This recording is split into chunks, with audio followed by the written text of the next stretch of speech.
Hello everyone, welcome to my channel. Please subscribe and keep watching more details. Chicago Fire Season 13 Episode 13 Recap. Violet confronts an old enemy. Chicago Fire is back with an episode led by the Girls on Fire program. It's been a while since the program founded by Stella Kidd, Miranda Ray Mayo, has been given shine. But Born of Fire puts a fresh spin on it by bringing Kidd's husband, Kelly Severide, Taylor Kinney, to the mix. The episode really gets going when 51 gets called to a scene in which a woman is trapped by a zipline. Severide does some nifty moves with the zipline and is ultimately able to save the woman. The situation gives Kidd an idea though.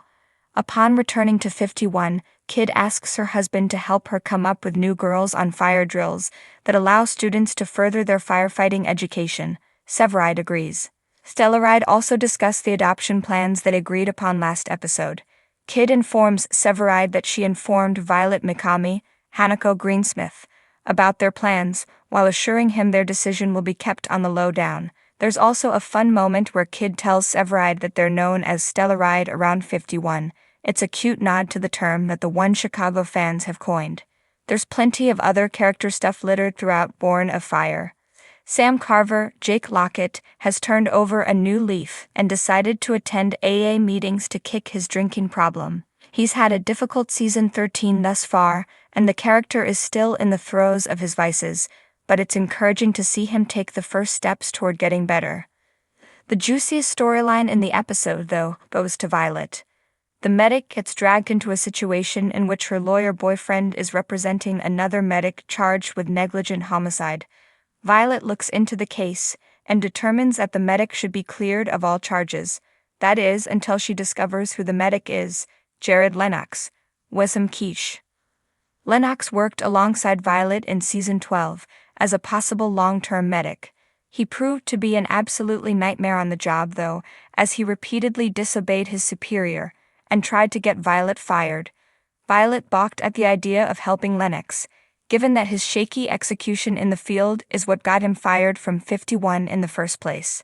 The Carver and Violet storylines converge in a fascinating and unexpected way. Carver attempts to stay sober while hanging out with an old friend, Lee Spencer Treat Clark, but it's clear from the jump that Lee does not have his best interest at heart. He gets arrested and uses Carver's identity, leading to an awkward moment where Kidd comes and bails out the wrong person. Lee, an unabashed alcoholic, also develops a disdain for Violet, claiming that she isn't good enough for his friend. He goes as far as to break into the medic's apartment. Thankfully, he's subdued before he can do any harm. Carver and Violet share a tender moment after all the chaos, and he admits to her, and her alone, that he's attending AA. The Girls on Fire scenes, despite being front and center during the first leg of the episode, takes a backseat to the Carver and Violet storylines. Violet's initial refusal to help Lennox takes a surprising turn as well, as she discovers he was innocent in the negligent homicide and actually helps to clear his name. A happy ending to an otherwise fraught relationship.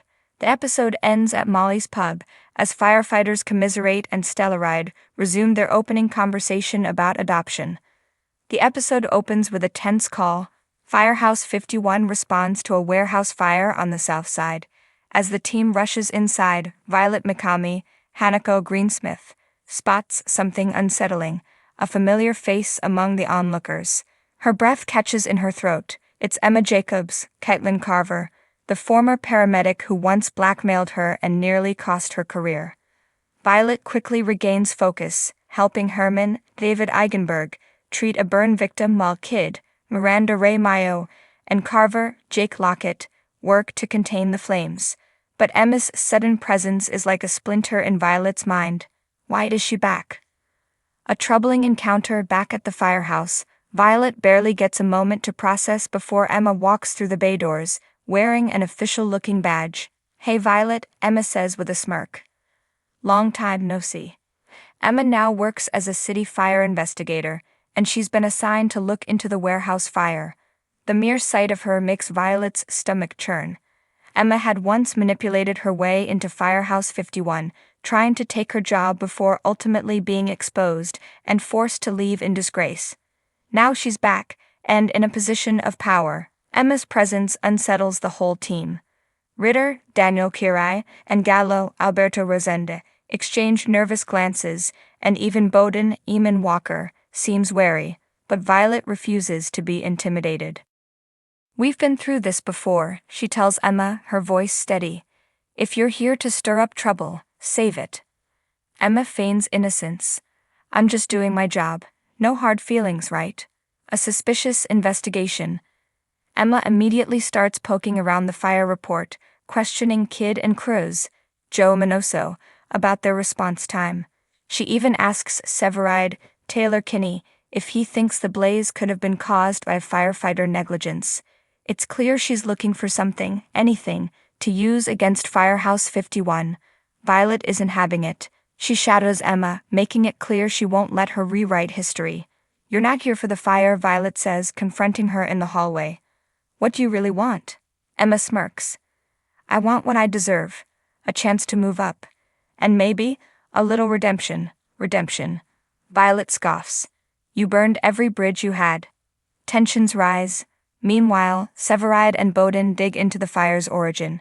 They discover that the warehouse belonged to a real estate developer with a history of insurance fraud. The blaze was likely arson, but Emma continues to push a different angle, one that places blame on Firehouse 51.